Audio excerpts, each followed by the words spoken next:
guys, how are you doing? Welcome back to my YouTube channel. This is Regina Space, the place where I get to share, learn and grow together with you. And today, when I began the UK series, I did tell you guys that I'm going to be bringing my friends here. We just talk about Cambridge, the journey getting to Cambridge, you know, just to inspire someone out there who wants to come to Cambridge or who generally wants to come to the UK perhaps and pursue further studies. Or maybe other universities, yeah? Exactly, yeah, it doesn't have to be Cambridge really. So today I have one of my friends with me. I want him to introduce himself because I don't think I'll do him justice. Like I say, I don't think I'll do them justice, but he's been a really good friend to me, and we'll get to hear his story. So please, drum roll. Okay.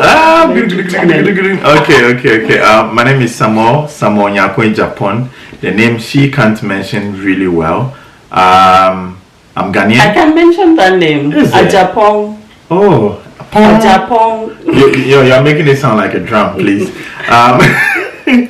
My name is Samuel Nyako in Japan, and a Ph.D. student at the Faculty of Education, University of Cambridge, and a Ghanaian, a proud Ghanaian. So please, if you like Ghana Jollof, hook me up.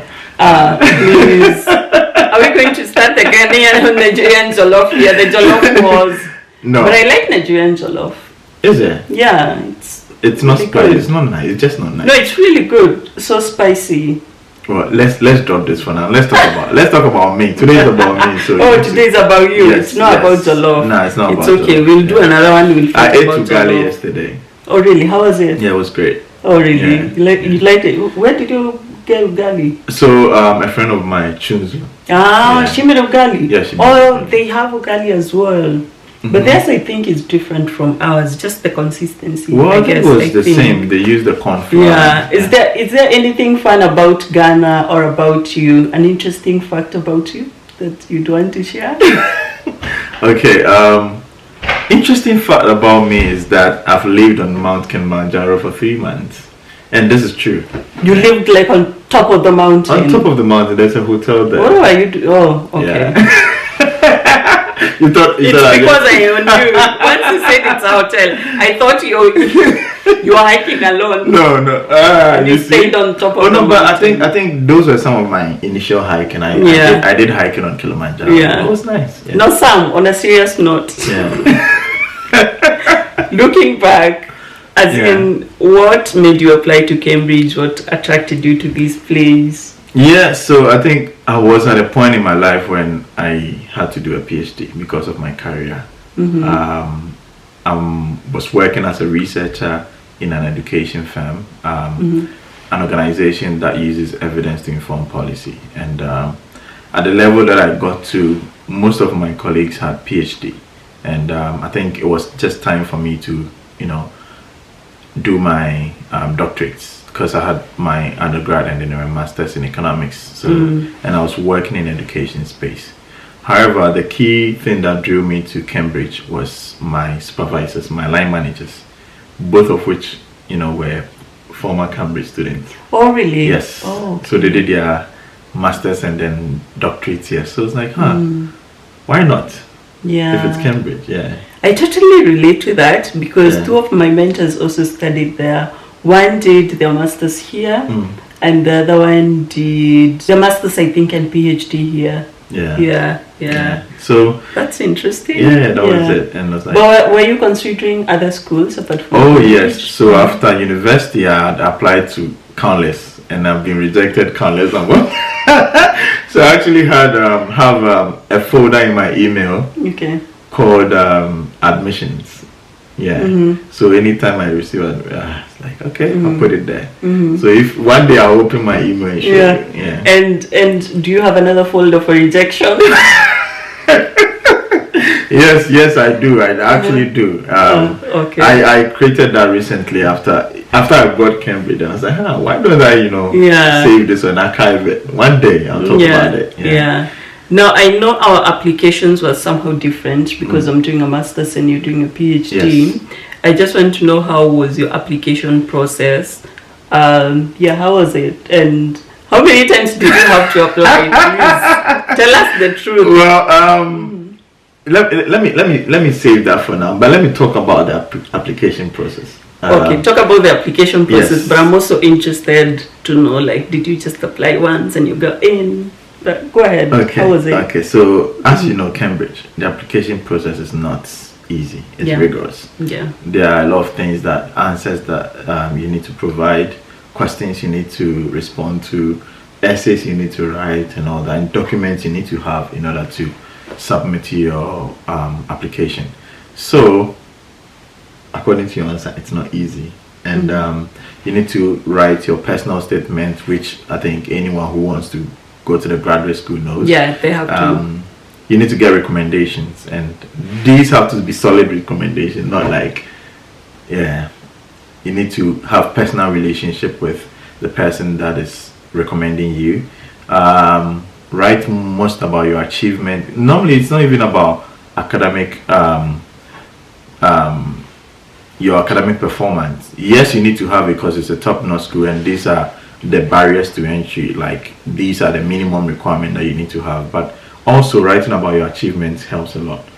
And I guess these are the key things. Okay, how different is a PhD application from a master's? I don't know. Are you required, like, to write way more? I think the masters you are required to write way more than a PhD, because really? Yes.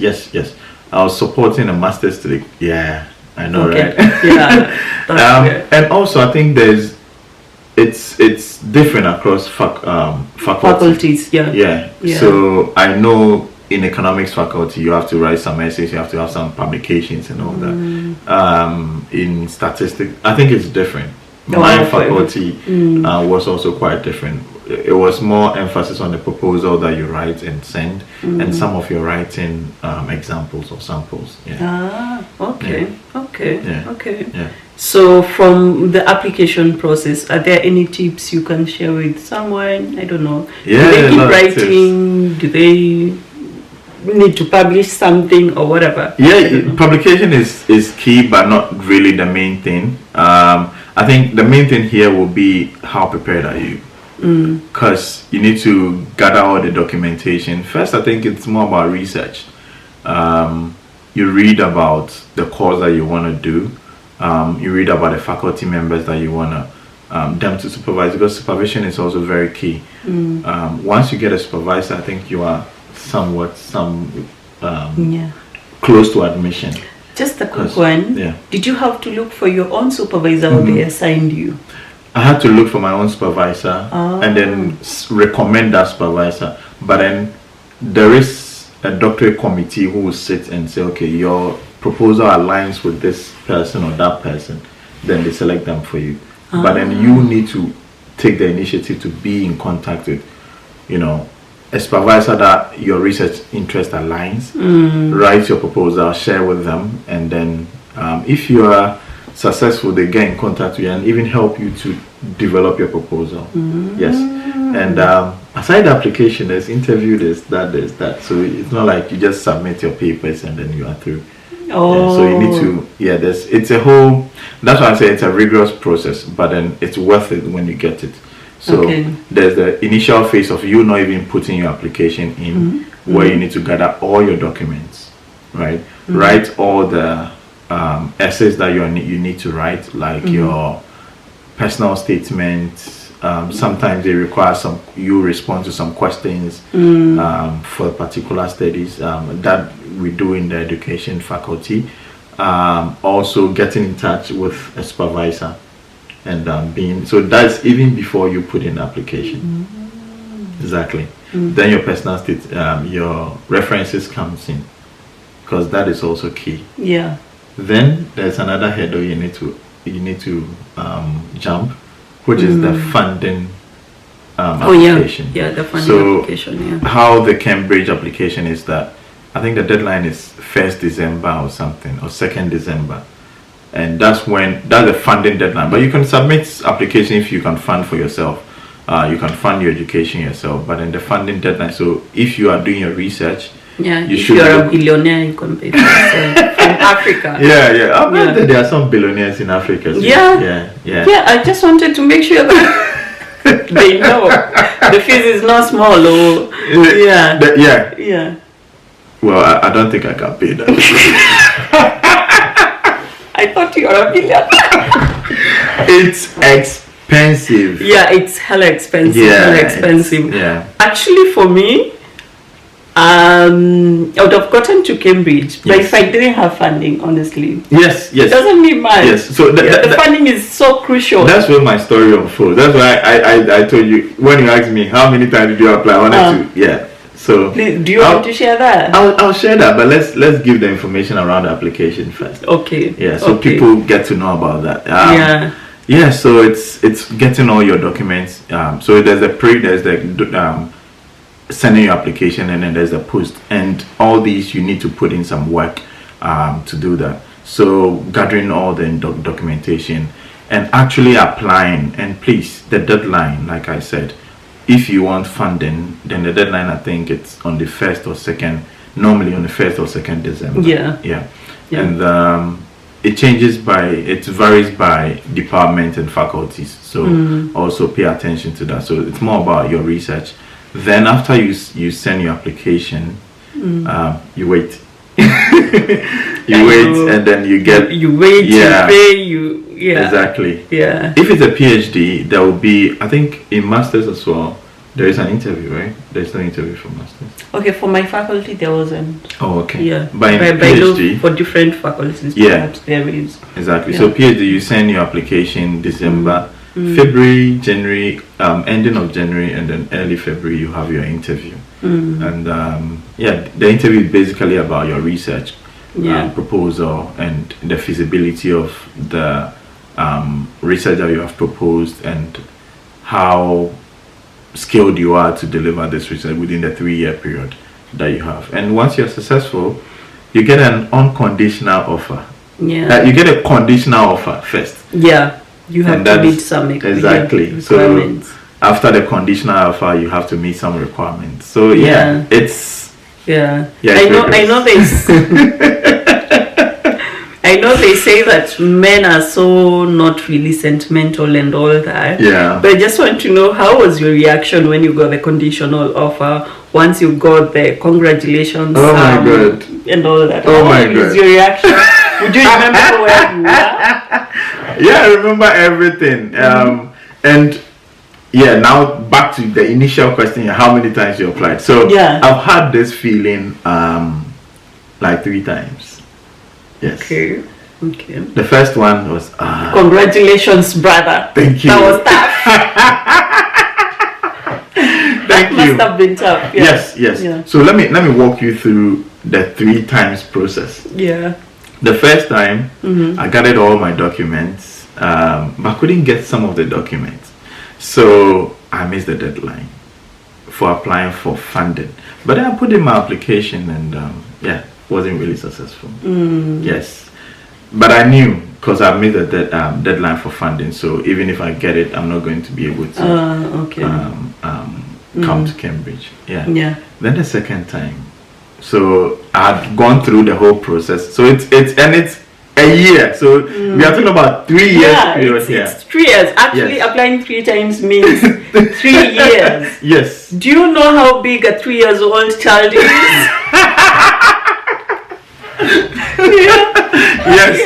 Yes. So my application was a 3-year-old child. Yeah. It wasn't easy. And mind you, I was also doing other applications. It wasn't only Cambridge, and also getting some rejections. I also had some good news actually. I got a fully funded DAD with University of Stellenbosch to do economics. Yes. And Where didn't you go? Well, it was because of job. I had also been promoted on my work site, so yeah. Then the second time of my application, I was able to meet the deadline and all that. And I did my interview around around January. If I remember the exact, I think it was 30th or something that I did my interview. It went really well. Then, but you didn't get in. I got in now. The second time. Oh, yes. okay. Oh, okay. I got a congratulation thing. And oh my God. You were so happy. Oh my God. Oh my God, I was extremely happy because I feel like I've put in so much work, and I put in so much work, and me seeing like, okay, I'm a bit closer to finally. So I wrote to my boss, who I told you was I wrote to her, and then my other boss in my former organization. I was like, yay, I got into Cambridge. I got into Cambridge, blah blah blah. So please remember to, you know, open a bottle of champagne in my name. A bottle of champagne. Yes. Or sip a wine in my name. So I sent an email saying that I was happy. And you know why I was also happy? That same day that I got Cambridge, I got Harvard admission. Oh, really? Yes. You're Harvard material. I'm Harvard material. You know that? Yeah. Okay. Yeah. I got into Harvard, and it came, the admission, the thank yous came the same night. Oh, did you sleep? Sam, tell us the truth. Did you sleep? I couldn't. You were so excited. I was so excited, and I was like, why me? But why not you? Why not me? That's what I was thinking. The question is, why not you? Yes. The question shouldn't be why you. I was like, why this? Yeah. Like, I was like, what? Like, I couldn't believe it was a mixture of happiness, joy, disbelief, and all that. You know, the imposter syndrome also kicks in. Like, yeah. Like, because am I really that good? You're like, am I really that good? Like these two big, I'm really good, you know. Yeah, you're good, but we're talking about the imposter syndrome. You have you have the doubts, and question like yourself. Crazy. Anytime, anyone I told, they were like, what? But you know the sad. That's the part I was waiting for. After all the highs, I was waiting for funding. I waited. Normally funding comes in June, July. June was done. Like March passed, June 31st. June passed. It's like, okay. Then I got a partial funding from Harvard. So I actually started the course, doing the preliminary course in Ghana. So there's an online version we start. So I started that. I think I did that for 3 months because I had 25% of the funding, and this was quite expensive. It was $1,000. Okay. Yeah. Okay. Imagine. Very rich African man. Imagine. But so the funding for Cambridge never came. Yeah, it never came. But for Harvard, you got a partial funding. I got a partial funding, but still I couldn't. You couldn't. Afford that. I couldn't afford that. That was it like a 50% funding or 30%? It was 35%. Oh please, you couldn't afford the 65. But it also gave me an option of loan, student loan, so I could also take a student. I was like, am I really? And it was a master's program in education.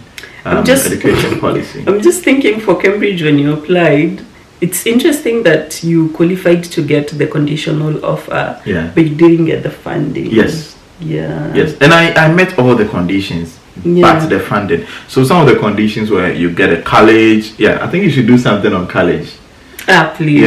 So that people, if you are applying, please research into colleges. I know that.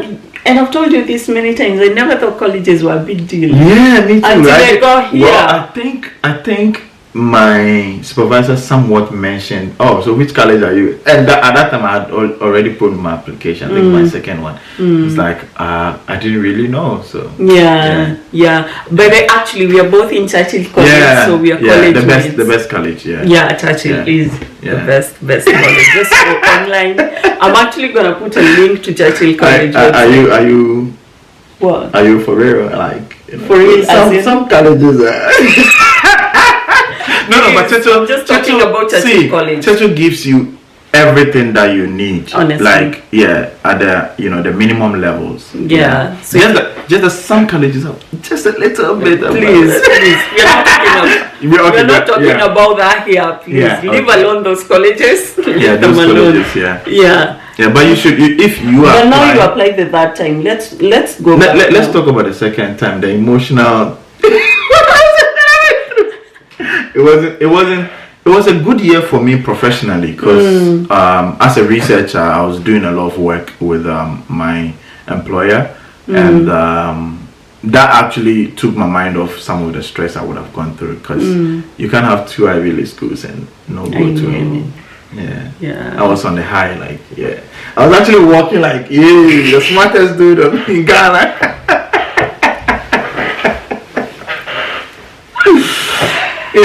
How did you deal? I'm interested actually to know.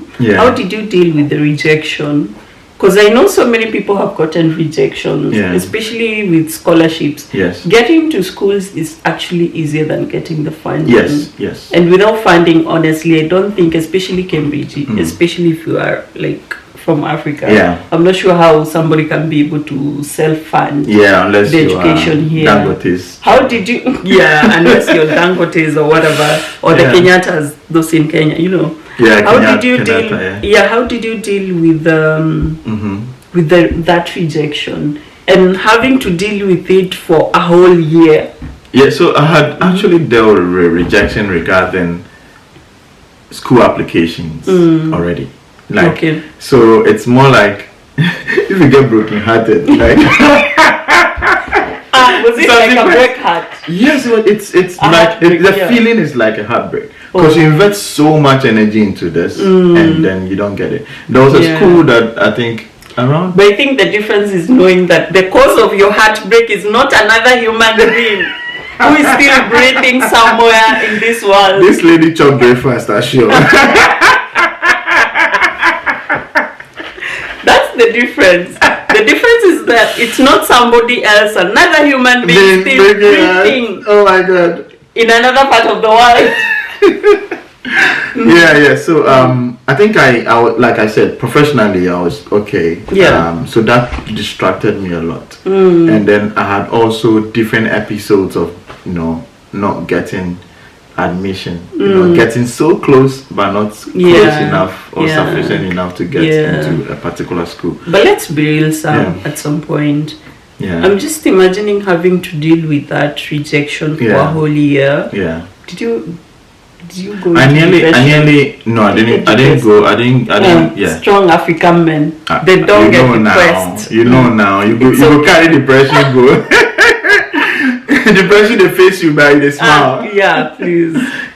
So I was really down, I think, in July, August, because I was still waiting for a miracle. And even some people even told me, so you had these schools and you are not even going around, like go to Rich Report's house to say, I have school, like, do GoFundMe. People, it's like. Not you doing a GoFundMe. GoFundMe. I mean, I got Cambridge, but I'm not able to go. Like, I got Harvard, I'm not able to go. Please fund me. People, I got those suggestions, and people are feeling I didn't do enough. People are like, you could have faked a bank statement and all that too. Because, and all these things took a bit. But I think God's timing is the best, really. Sometimes, God's timing is the best, and God's grace, comes through. But you also need hard work, true, endurance, and all that to go through some of these things. A question. Yes. What do you think? So you had to apply that time, right? Yes.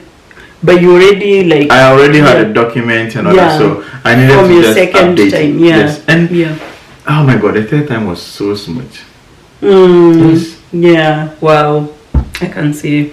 It's like I had experience. I want to so where perhaps I'm interested to know what was happening is the difference between your first and second application. What did you do different the second time? It's more of getting all my documents, because I already had a document, and also applying very early. Okay. So it's a system, it's an application system, and what also helped me was that the school didn't they waived the application fee. Oh yeah. So it was I think £60 at that time. I don't know. I think it's free now. So it's not free. I think it's not free for PhDs. Yes. During that time, I paid £60, and it's kind of some money in Ghana. So I had all these things, these opportunities. So I had to just log into the system and then clicked submit. But then I reviewed some of my documentation, particularly the ones I was submitting for the scholarship. So during your application, you submit all your scholarship applications as well.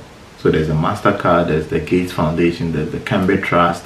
There are lots of scholarship. There's the college funding and all that. So there's a lot of scholarship application that you need to do at a go with one graduate school application. So it was quite easy for me because I saved most of the documentation. So just copy, edit it, and then paste it in the system, submit, and all that. And then also the second application, I missed the recommendation from one of my scholarship applications. So you send recommendation for your graduate school, you send recommendation for scholarship. For scholarship, yeah. So you should also know that if you're applying. I missed one, so maybe that could be the reason. But But then the second time, I was able to. The third time, sorry, I was able to get all the documentations and all that. So the joy you had when you got in the second time. Yes. Is it the same joy you had now for the third time when everything was going on smooth? No. You were just like, meh. Oh really? Yeah. No, but you got everything. Weren't you excited? No, I knew I would get accepted. So this is it. You get you get conditional offer. So now I understood that. Okay, when the offer comes, okay, there's more to it. So you got excited when you got the funding? Yes. Not really the conditional offer. What were you popping this time? First time you were popping champagne. What were you popping? So this time I measured the celebration, but personally I was overjoyed. Yeah. It was immeasurable actually. Wow. I can imagine. So because I remember for me when I got the conditional offer, I was so excited. Yeah. Conditional really offer, no funding. But you didn't go through. You see, the funding is the thing. Yeah. Conditional offer, you should be happy, but they put a condition there. No, please, but you didn't know exactly. Listen, please don't dim my joy. Just by the virtue and the fact that Cambridge has seen me. Yes. As worthy of coming here. Please. But what is fun? What if you had Harvard in addition on this? So if I had Harvard on top of that, my bride price doubled.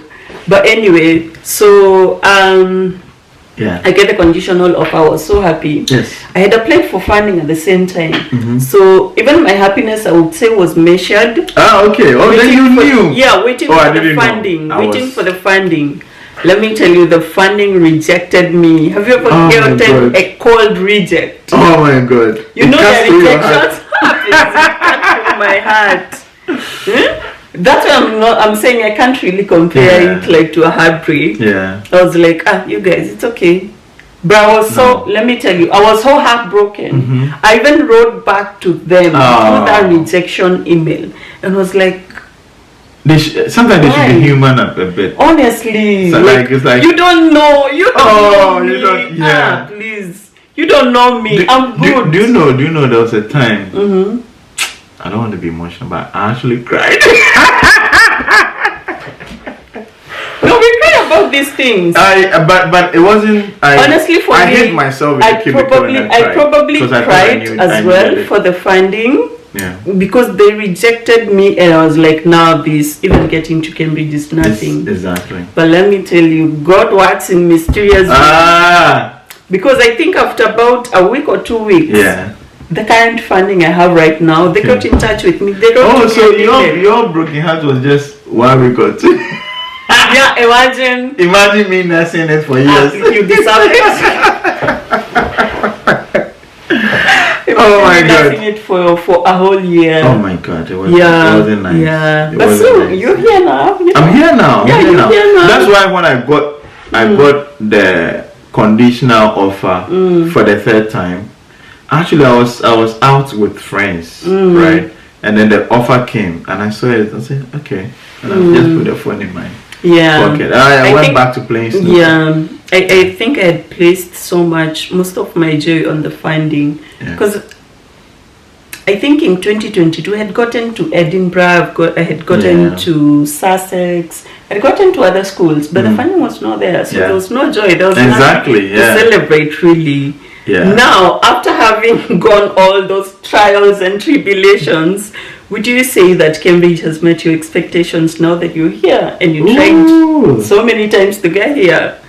Has it met your expectations? Way, way, way above my expectations. Oh, really? Yes. Tell me about it. Is there? Okay. So we talked about the college system, right? Yeah. I had no idea what it is, and it's a really nice thing. It's a really cool college. Is it? You call it collegial system, right? Collegial system. Yeah. So the college takes really good care of you, like pastoral services, where you sleep. You have a tutor for you, anything that you need. So there's a lot of resources for students, which I don't think we do have back home in universities that we attended.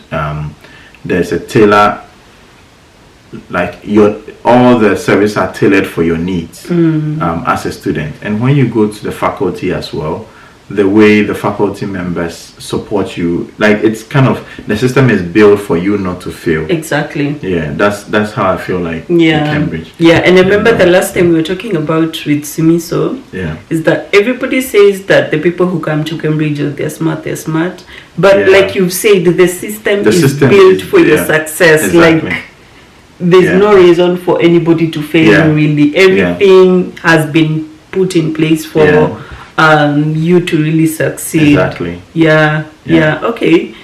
So it has surpassed your expectations. Yes, it has. Right? I actually didn't have much expectations when I was coming because of the episode of so I was like, let me keep the expectations, minimal. But when I came here, I was like, oh wow. And the science talks, the events. Oh my God! I'm the pain you had in your heart, it reduced. You were like, it's vanished. Yeah. You go and it vanished. Yes. You're like, I forgive you. It's like I forgive you. I now know. Like I said, I was like, whoa, that is why it's Cambridge. And it's not only about academics. If you go to the classroom, oh my God, the way they blend technology and teaching the pedagogic skills in there, it's great. And they try to reach every student at the level that you are. I talked about the college support. It's immense. Like, and then the Cambridge culture. What is the Cambridge culture? We call it the hidden curriculum. Things that they don't teach in class. So which one are those? Do you want to share, like going on a formal and dressing like Harry Potter? Yeah, we did talk about that. Yeah. How was it like? My first for me actually, I said, I was to graduate during the COVID period. Yes. 2020. Yeah. So we never had like a physical graduation, like wearing the gown, the procession. I missed all that. So actually what I did that year, I think I just hired a gown and went to a studio and just took some photos, just to show I'm graduating. But now here for the formal, me having to wear my gown, like each time there's a formal I want to go to, that makes me so happy because I'm like, you mean I can wear this gown anytime? In Africa we wear gowns during graduation, right? Yeah. Are there colleges those are for graduation, but here you wear gowns for formals. I know, so cool. and it's really super cool, and I like that so much. Just 2 days ago, I went for a formal at Homerton, so it's another college here in Cambridge. And after the formal, there was a casino. And look at me, I don't know anything about casino. But it was a good opportunity to learn. Know what to do around the poker table. And it was a ground for you. That's why we call it the hidden curriculum. You don't get it in other universities, and there isn't that system already built for some of these things. So a question: anything that surprised you about the Cambridge where you're like, Anything that surprised you about Cambridge, really? Yeah, there are a few actually. Okay, tell me about them. Well, let me start with the positive surprises. So, do you know when you are in a college and you get sick, you can get like a taxi chauffeur you to the hospital and back? Like, anytime. Yeah. Like anytime. That surprised you? Yeah, that surprised me. The kind of support. And another thing that surprised me was like how they place relevance on celebrating like months and days and like the global, stuff. We've talked about the Cambridge culture and all that, but there are some things that there are a lot of efforts that they do. So there at the college library, each time there's example Black History Month, you get to the college library and be like, all the books actually about the Black history and all that at their position for you to at their position for you to read about Black history and all that. There was a whole museum that was set up for Black History Month, the Fitzwilliam Museum. So this was like, oh wow. So these conscious effort are something that it takes you. And recently, the Pink Month, you go there and you see like breast cancer and all that. You see those books there. And I think even during the winter, they have like books positioned there of how you need to take care of yourself. Yeah, exactly. Even when it's about mental health issues, they have books there that you can read and just be able to pick a few things there to support you. Yeah, I think that's really good. Yeah. I want to hear a negative surprise. I want to hear a negative surprise now. So, when an Englishman says, "How are you?" You good? They don't really mean you are good. They don't even need you to respond now. You good? Hey, Sam. They don't really care. Yeah, they don't really care. But honestly, Sam, thinking about it, they don't really care. Would you want to explain further? No, it looks like you have an explanation. Let me listen. No, I don't have an explanation for them. This is not for them. I want to show that it's not only like the Englishman. No, it's not only like. Because even back at home or Africa, and say, "How are you?" We are conditioned or socialized to answer, "I'm fine." Yes. Even when you're not fine. Yes. Even when. And the person asking me, "How am I?" Are they prepared to hear that I'm not good? No, in Africa, greetings are a key part of it. But here, if you greet everyone, you'll be like, who is he? Why is he even saying good morning to me or hi to me? Yeah. So, and I also realized that people are generally nice by changes in the weather. Yeah. Okay. So, in winter, people are not nice. Don't be going about hey, hello, how you doing? Everyone is dealing with the cold. Everyone is dealing with something, and these are some of the downsides that I feel like generally. There's something we talked about before we started recording, and it was you told me that I speak like a British person. What did I say to you? What did I say to you? I say to you. Do you mind? Do you mind? Getting the chair from the corner.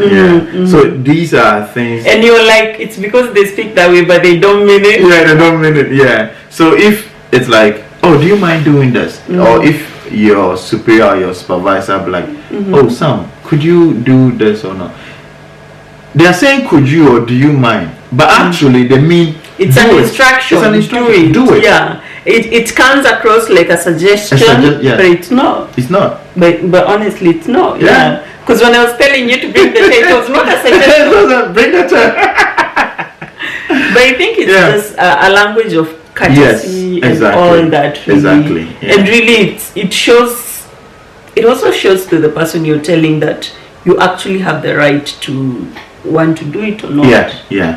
Exactly. But so that it doesn't look like we are dictators. Yeah, sometimes because you don't want to come across like a dictator. Oh, bring that chair. Yeah, bring that chair. Do this. Do you mind? Are you happy to? Are you happy to bring? Do you mind to?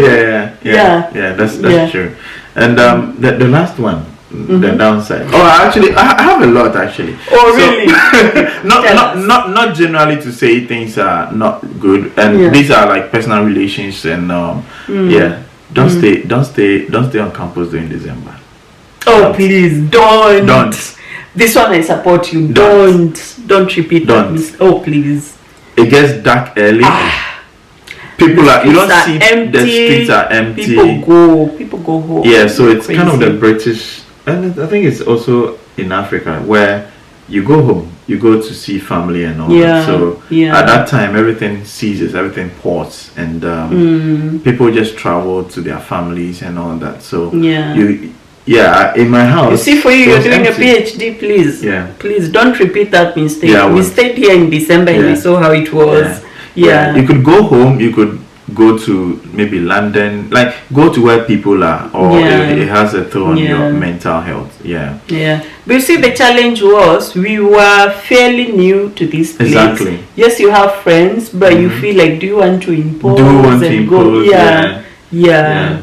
Oh, the streets were empty. Yeah, you don't see people. Oh, please. Or if you don't want to go, build a community for that. Exactly. Just community for December. It's like when COVID happened. Actually, I think now COVID was what we had in December, but prolonged. Prolonged, yeah. Please, I cannot true. imagine. And dark. And dark as well. That's really interesting. That's really interesting. Really interesting. Otherwise, Sam, I don't know whether there's anything else you want to share, but it's been lovely having you on my channel. I think it's more about not giving up. I think it's a cliche advice, but I think I've earned that kind of advice to give to people. And believing in yourself, very important. Because this Cambridge, but we are here. And you can be here. And we're not different from you if you're interested to come here. We're not any different. I liked what you say, that the system is actually built for you to succeed. And everyone belongs here. Just believe in yourself and go for it. Please. But then also you need to have some of the minimum entry requirement, because yes, there is a gate, but you can get through the gate, but please have what will take you through the gate at least. Exactly. Like the academic performance, and making the effort to understand the application processes, getting the right documentation and all that. And once you are in, please make sure you build a society. Like I have. Very important. I'm your society. She is my society, my support group. So build a society and then enjoy each moment here. There's a lot of activities that goes on. Be selective, prioritize some of the activities. You can't do all. There's a lot. There's a lot going on. Exactly. Prioritize those and make your experience count. I'm still experiencing some, and as time goes, I think we will come and share more. Exactly. Thank you so much for being here. Thank you so much even for that advice. It's really profound and really great that you do not have a reason to give up on yourself. Really, I think the worst mistake you can do is giving up on yourself. I nearly gave up actually. Even me, like the third time, so I was many like, times, why am I even? And do you know, I didn't even apply for the Harvard one. I just applied for the Cambridge one. Then I got it. Imagine I didn't. Like, how would I? Oh, wait, if you had applied also at that time to Harvard as well, and you get funding, where would you have gone? That would be a difficult decision. But then I would choose PhD over masters. At Harvard you had to go for another master's? For another master's. Okay. So I see that. I would choose. How long is a master's at Harvard? It's 1 year. So the temptation was, why don't you do the 1 year at Harvard and come here to do this, so you can defer. But then scholarships, you can't defer scholarships if you get that. Okay. So. You're giving me an idea for a second master's. You should. I might think of going there. But anyway, thank you so much, guys. If you have watched this video till this point, I'm sure you've picked a lot of nuggets from this guy here. Thank you for watching this video. Please subscribe to my YouTube channel, like the video, and share it with your friends. If you know there's someone who subscribe. Subscribe, please. We need to get to, please do that. Support your sister. Share this video with someone who you know is applying or really wants to apply. It's going to help them a lot. And they can also reach out to us. Just go on LinkedIn, look for Regina Mwangi. You're gonna find me there. Ask for advice, look for or actually help a lot of people who I've been doing the same as well. And then review some of your documentation. But you need to also do it in a good time, because honestly, timing actually is very critical. Very critical. Because I had someone apply for an MBA, they got in, but it was at the wrong time. There was no funding really, so it doesn't help. Timing is very critical. But anyway, let's end this video. Let's end. Talk. And it is not going to end. But thank you so much. See you in the next one. Bye. Bye.